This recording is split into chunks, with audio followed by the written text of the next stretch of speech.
Halo semuanya, selamat datang di Safcast, Saf plus Podcast. Nah, pernah gak sih kalian kepikiran kalau nanti AI udah makin pinter, kita sebagai manusia masih harus mikir gak ya? Apa malah semua konten, lagu, atau desain bakal dikerjain semuanya sama mesin? Nah, di episode kali ini kita bakal ngobrolin itu. Gimana AI beneran ngubah cara kita berkarya? Santai aja, dengerin sambil rebahan. Let's go!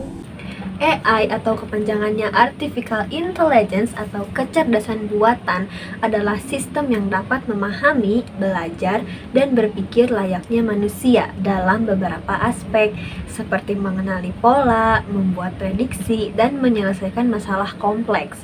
Penggunaan AI udah sangat luas dalam berbagai bidang, termasuk bisnis, kesehatan, dan hiburan. Nah, AI juga mencakup berbagai teknologi seperti machine learning, deep learning, dan natural language processing atau NLP. Machine learning memungkinkan komputer belajar dari data dan pengalaman tanpa perlu diprogram secara eksplisit. Sementara itu, NLP digunakan untuk memungkinkan mesin memahami bahasa manusia, seperti yang kita temui pada asisten virtual seperti Siri dan Google Assistant. Selain itu, AI berkembang pesat karena kemajuan dalam komputasi, data besar atau big data, dan algoritma yang semakin canggih. Nah, kombinasi dari faktor-faktor ini membuat AI semakin pintar dan mampu digunakan untuk keperluan yang lebih kompleks di masa depan. Nah, setelah tahu pengertian dari AI, sekarang kita akan lanjut cari tahu sejarahnya.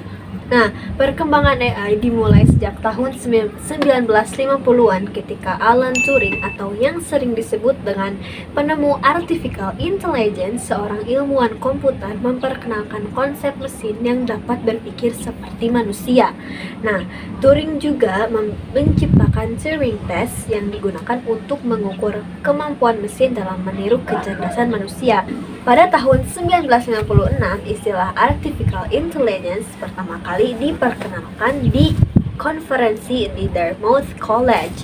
Konferensi ini dianggap sebagai titik awal resmi dari bidang AI, di mana para peneliti mulai mengembangkan algoritma untuk menyelesaikan berbagai masalah kompleks.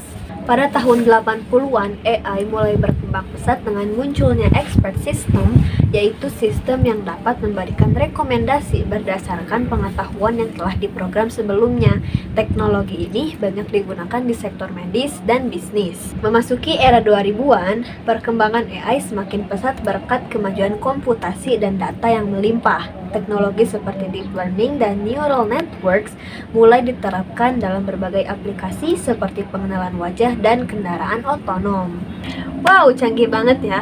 Karena AI ini bisa menggantikan peran manusia, beberapa seniman dan produser merasa resah terhadap masalah hak cipta dan etika pada bidang seni dan musik. Akhir-akhir ini kita bisa ngedit foto cuma lewat AI guys. Contohnya seperti yang pernah tren baru-baru ini, yaitu mengubah foto biasa menjadi bergaya Studio Ghibli cuma pakai AI. Nah, tindakan meniru gaya visual Ghibli tanpa izin dapat melanggar hak moral pencipta. Teknologi tidak menghapus kewajiban hukum untuk menghormati hak cipta. Kritik utama datang dari aspek etika dan penghargaan terhadap karya asli. Studio Ghibli dikenal sebagai simbol kerja keras, dedikasi, dan sentuhan manusia dalam setiap detail animasinya. Hayao Miyazaki, pendiri Ghibli, bahkan secara terang-terangan menyatakan penolakannya terhadap seni yang sepenuhnya dihasilkan oleh mesin, menyebutnya tidak manusiawi dalam salah satu wawancara terkenalnya, sehingga ketika AI mulai mereplikasi gaya visual Ghibli, banyak pihak merasa hal itu sebagai bentuk pelecehan terhadap visi dan prinsip yang dibangun Miyazaki dan timnya selama puluhan tahun. Tak hanya soal etika, banyak seniman merasa keberadaan AI merampas ruang kreatif yang seharusnya menjadi tempat eksplorasi dan ekspresi manusia. Alih-alih mengapresiasi proses penciptaan yang kompleks dan personal, publik kini lebih terpukau pada kecepatan dan kemudahan AI dalam meniru. Nah, ini menimbulkan kekhawatiran bahwa nilai kerja keras dan orisinalitas semakin terpinggirkan. Di sisi lain, ada juga yang melihat tren ini sebagai bagian tak terhindarkan dari kemajuan teknologi. Namun, perdebatan memuncak ketika beberapa pengguna media sosial mulai menyebarkan karya AI bergaya Ghibli tanpa memberikan kredit atau konteks yang tepat, seolah itu adalah karya yang asli. Beberapa bahkan menyematkan nama-nama karakter Ghibli atau judul film dalam caption, memperparah kesan bahwa ini adalah hasil kerja studio Ghibli itu sendiri. Lebih parahnya lagi, peluang ini dimanfaatkan oleh beberapa oknum tak bertanggung jawab sebagai ladang untuk meraup keuntungan. Penggunaan AI dalam seni memang tak bisa dihindari ya guys, namun harus dibarengi dengan etika, transparansi, dan penghormatan terhadap para kreator. Studio Ghibli bukan sekedar gaya visual, tapi juga filosofi dan jiwa yang tak dapat dipublikasi begitu saja oleh mesin. Gak cuma edit foto, sekarang AI juga udah bisa dengan mudah bikin lagu dalam waktu 1-2 menit aja. Nah, dalam bidang musik ada seorang produser musik legendaris, Timbaland, menghabiskan lebih dari 10 jam sehari menggunakan platform AI Suno untuk merilis lagu Love Again melalui platform tersebut. Sebagai strategic advisor Suno sejak Oktober 2024, ia menjadi pendukung besar integrasi AI dalam musik.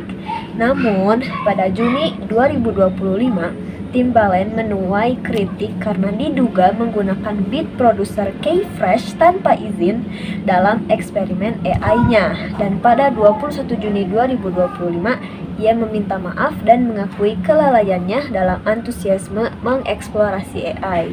Insiden ini menggarisbawahi resiko pelanggaran hak kekayaan intelektual oleh AI dapat terjadi, bahkan oleh praktisi berpengalaman sekalipun. Penggunaan AI tanpa kehati-hatian dapat merusak hubungan antar kreator dan berpotensi melanggar hukum. Platform AI seperti Suno dan Udio mampu menciptakan lagu lengkap dari prompt sederhana, dilatih dengan jutaan sampel musik. Di Indonesia sendiri, praktik ini bersinggungan dengan UU Nomor 28 Tahun 2014 tentang Hak Cipta dan UU Nomor 27 Tahun 2022 tentang Perlindungan Data Pribadi, terutama jika AI meniru suara atau gaya artis. Sebetulnya, tujuan utama AI adalah untuk meningkatkan efisiensi dan produktivitas dalam berbagai bidang kehidupan.